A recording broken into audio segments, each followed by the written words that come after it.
Let me ask you about rewrites. I feel like you've done a handful of rewrites. A lot. Okay, tell me about that process, because I'm always fascinated by that. I understand that in a screenplay, when it has an ampersand, that person wrote together, and when it says "and," it was rewrit. When you are hired for a rewrite, how do you approach it? Do you approach it differently? Do you try to give credence to the writer that came before you because it's a fellow guild member or whatever? Is it when you get rewrit? Is it just par for the course? Do you understand that there goes my baby? How is it Is it a different approach to rewrites? Is there sort of like That's my question. Well, I think especially in the current climate we're in, if you're going to be working, for studios, like rewrites are inevitable. That's just part of the process. Yeah. So there will often be rewrites whether they're needed or not. That's just what they do. Right. And so I think, going in knowing that if you're writing the first draft, the chances that you'll be the person writing the last draft are very slim. Yeah. Especially if it's something big budget. If it's something with a smaller budget, the chances that they'll just keep you on are much higher. That's just kind of the reality of the situation. And I think, I'm very much in the belief that writers are all in this together. And if you're going to go in and rewrite something, you should at least make an effort to talk to the person. Oh, really? And it can also be very helpful too, because they can give you insight on what happened with them and what to look out for, and what the working relationship is and what those dynamics are. That can be very helpful.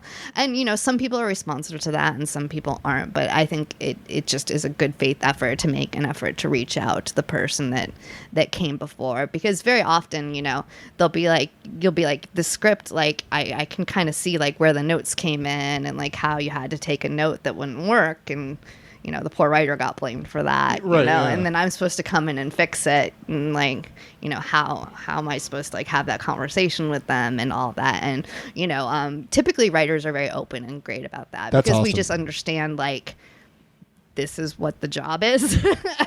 Unfortunately, I wish that wasn't the case, but yeah, that's just kind of the grind you have to go through. And I think going into it with the spirit of being as supportive of your fellow writers as possible is good. And there's a lot of people that don't operate that way. There's a lot of people that aren't receptive to that way. But I think that's just kind of a good ethos to put out there, because I don't care who you are. You could be David Koepp, or you could be the most award-winning screenwriter of all time. You're gonna get rewritten at some point. Yeah. That's very cool. That I guess I didn't know that you reached out to the writer before you. I think that's really smart and really good for karmic reasons, as you alluded to. That's very cool. And I guess you mentioned, sort of, you just have to know you're gonna get rewrit. The first time you got rewrit, was that something that you had to teach yourself, or did you even go in knowing you were going to get rewrit? I think you try to, especially if you're a first writer, and you kind of try to block it out, and you're oh yeah, maybe I'll end up on set, but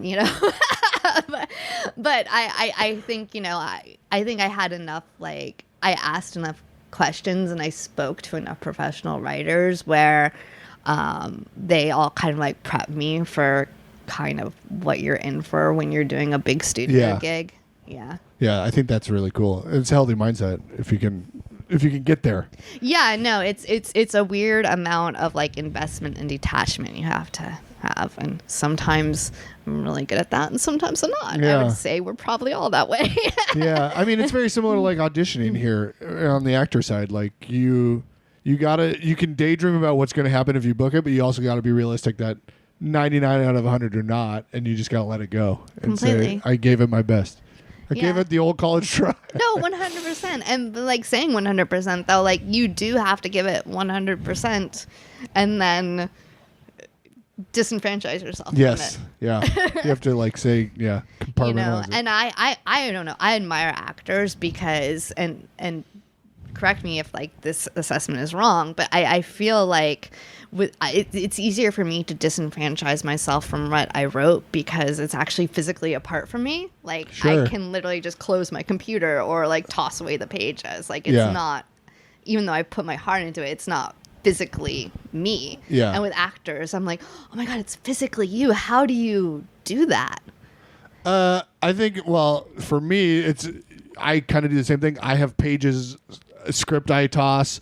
I have a spreadsheet of auditions where I like write what I learned from that audition, and that's sort of me letting go. It's harder when you do like callbacks and stuff. Then you're like really getting into it. But for me, it's sort of the same. You just sort of ceremoniously pass it off, and you just have to. Otherwise, you can sit there and stew on it, and that's not healthy for anybody. No, that's not going to help anybody.